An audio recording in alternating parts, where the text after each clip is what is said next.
Israel's world-famous Iron Dome is a unique defense system designed to intercept airborne armaments. For years, Israel has used this system to protect itself from threats posed by Hezbollah and Hamas.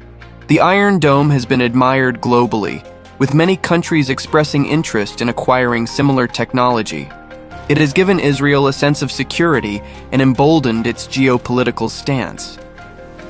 But in the past week, the reputation of the Iron Dome has taken a serious hit. Israel now finds itself in a tight and unexpected position. The Iron Dome, once seen as nearly impenetrable, is no longer delivering 100% or even 90% accuracy. In Iran's latest retaliation, the interception rate dropped to around 65%. As each day passes, Iran's strikes are becoming more effective, while Israel's stockpile of interceptors is rapidly shrinking. Did Israel miscalculate before this conflict began? On June 13th, Israel shocked the world, including Donald Trump, by gaining overnight air superiority over Iran. It was widely considered a masterstroke. Even Russia, despite 3 years in Ukraine, hasn't managed such an operation. Yet Israel did it in a single night. High-value targets were struck: senior military leaders, nuclear scientists, command centers, and missile launchers. Still, Iran retaliated, and the aftermath is such that parts of Tel Aviv are now indistinguishable from Gaza. Despite media censorship, reports are surfacing that oil refineries, military intelligence centers, and science facilities in Israel were hit. And then something remarkable happened, a miracle even. The same Israelis who had once ignored the suffering in Gaza are now questioning, why are civilians being targeted? The targeting of hospitals, once brushed off during operations in Gaza, is now being condemned, but only after Iran's retaliation. Now billboards are being printed in Tel Aviv. Mr. President, Mr. Donald, finish the job. Israel is calling upon America, reminding it of the billions in aid and strategic partnership. This moment has made it clear just how much influence Israel has over US politics. But the bigger question is, what happened in just 1 week? How did Israel, once the undeclared nuclear superpower of the Middle East, suddenly become a victim? Today, Iran is striking Tel Aviv. Iran has taken the offensive, and Israel, despite its overwhelming strength, finds itself on the back foot.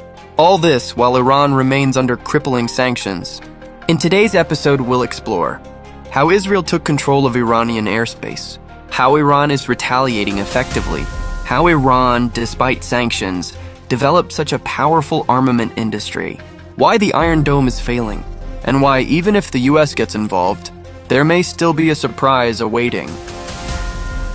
Let's be clear, this episode is not about choosing sides. Yes, Iran is considered a fundamentalist regime, but it's also true that Israel's actions in Gaza have severely tarnished its global image.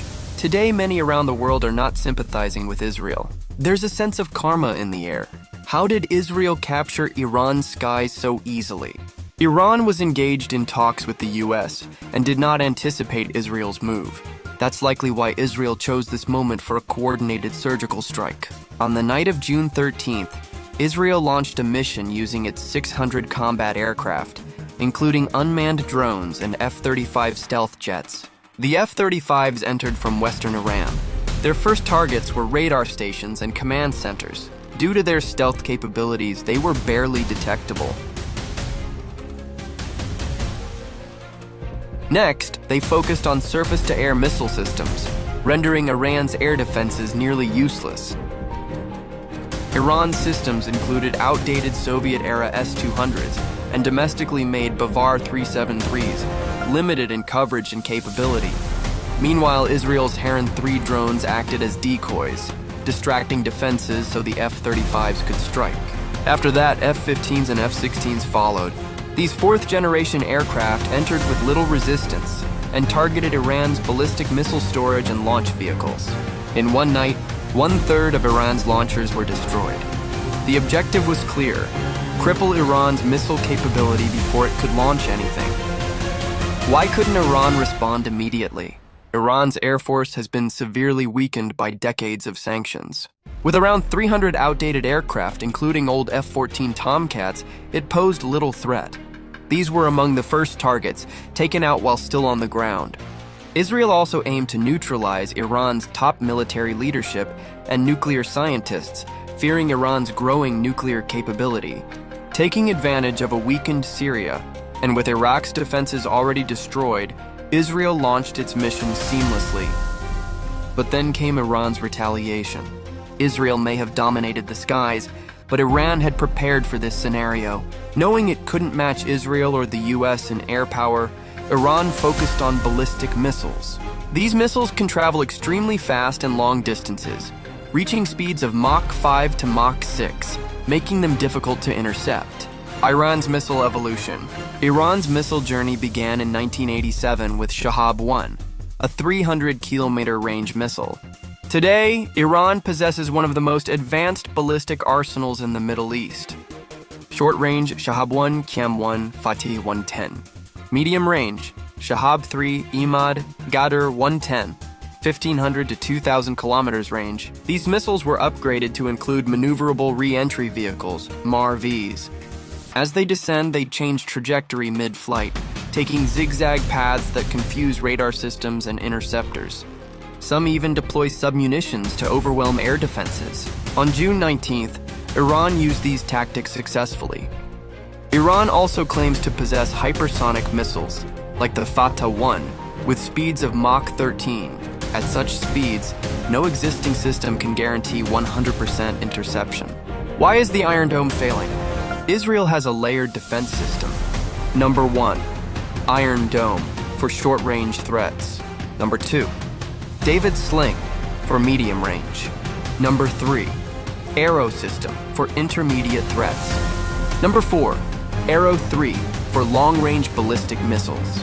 But even the best radar systems can't stop maneuverable or hypersonic weapons, especially in large numbers. Intercepting one missile costs 5 to 10 times more than launching it.